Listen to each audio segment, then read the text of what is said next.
que se titula Interseccionalidad, desigualdades, lugares y emociones. La interseccionalidad, iré breve porque creo que hoy en día el concepto de interseccionalidad ya se conoce mucho. Esto hace unos años era como un concepto que nadie sabía qué significaba, ahora ya es un concepto como muy usado, tanto en la academia como en los activismos o también en instituciones. Es un concepto que acuñó Kimberly Crenshaw, que la tenéis aquí en la fotografía, en el año 89 con un artículo que venía más desde el ámbito legal.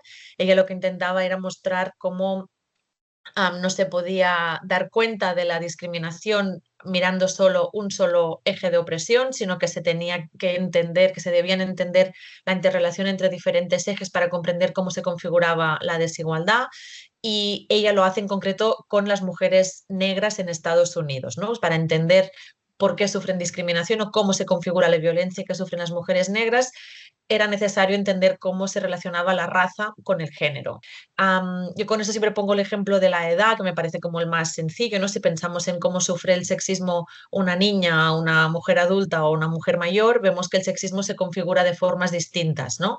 En la niña se puede configurar pues con el sexismo que viene de, pues no sé, de los regalos que recibe, ¿no? O de la ropa que le ponen. Una mujer puede sufrir discriminación en el ámbito laboral y esa discriminación en principio no la sufrirá una mujer mayor, y tampoco una niña en nuestro contexto, ¿no? En otros sí a lo mejor puede sufrir también discriminación o yo qué sé, acoso laboral. Luego, la manera como se configura el sexismo es distinta según la edad que tenemos, por tanto también será distinta según nuestra etnicidad, nuestra orientación sexual, la clase social, el lugar de origen, las lenguas que hablamos, ¿no?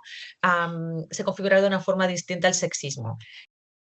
Este concepto, que fue como muy relevante a nivel político, se ha ido también como diluyendo, ¿no? Como cuando se ha ido utilizando este concepto por la academia, pero también en instituciones sobre todo, este concepto se ha usado un poco para todo, menos para trabajar cuestiones vinculadas con el racismo. Ha habido un blanqueamiento del concepto de interseccionalidad, también una cooptación del concepto. A veces se usa interseccionalidad para hablar simplemente de diversidad. Ellas no tenían este objetivo cuando trabajaban sobre este concepto de interseccionalidad. Sé que también en Galicia pues había esta teorización sobre la triple opresión, vinculando la cuestión de clase, nacional y de género, intentando ver cómo estos tres ejes se interrelacionaban, ¿no? Intentar ir más allá del estudio de la desigualdad por ejes específicos, pero también ir más allá del estudio de la interseccionalidad desde este enfoque intracategórico que viene a ser lo que se ha hecho tradicionalmente desde estudios interseccionales. Yo misma lo he hecho, pero también lo hacían las que trabajaban sobre las mujeres negras, que era ver qué le pasa a un grupo concreto que se sitúa en una intersección específica como mujeres negras, ¿no? Yo lo hice uno, pues, con jóvenes lesbianas en Cataluña. Pues esto es escoger un grupo específico y ver cómo estas posiciones provocan o configuran unas formas de opresión, desigualdad específicas. Con este proyecto queríamos ir más allá de esto y hacer un enfoque intercategórico, que significa intentar entender cómo estas dinámicas interseccionales configuran experiencias diversas en la población en general. Por tanto, no nos situamos en un grupo concreto, sino que nos situamos en la población en general, y nuestro tema de estudio es la interseccionalidad en sí misma y no como grupos específicos. Según los lugares donde estoy, también hay unos efectos distintos, ¿no? No me pasa lo mismo por ser mujer estando en mi casa, que estando en la calle, que estando en la universidad, que si me voy de viaje a Estados Unidos o a Irán. Me van a pasar cosas distintas, no solo por mi género, sino que mi origen, mi etnicidad, mi orientación sexual se van a leer también de formas distintas y por tanto van a tener también efectos diferentes.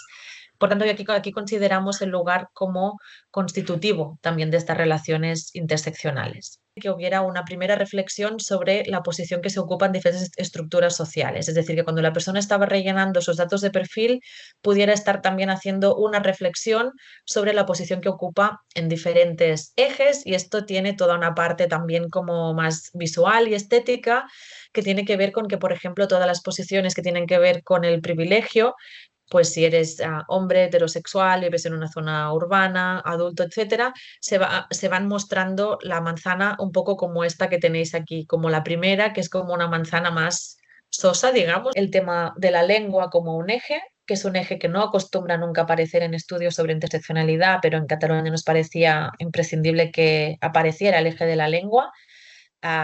Si tenemos tiempo, os puedo contar algunos de los resultados sobre lengua que estamos explorando, porque estamos en el inicio del análisis, pero tela lo que nos ha llegado a salir con este eje.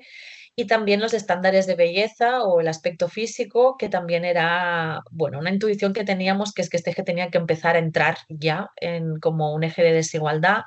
Y también como spoiler os puedo decir que nos ha salido unos niveles altísimos de violencia y de discriminación en relación con el aspecto físico, como por temas de gordofobia, pero no solamente. Para aquí nos estamos alejando de esta idea del lugar como ubicación solamente, solo como las coordenadas, y nos permite tener unos datos, tener unos mapas también sobre los lugares, entendiéndolos, ¿no? Como estos lugares como casa, escuela, y también nos da este sentido de lugar. ¿Qué es ese lugar para esa persona en base a sus posiciones? Por tanto, estamos aquí relacionando estas tres dimensiones del lugar con esta herramienta.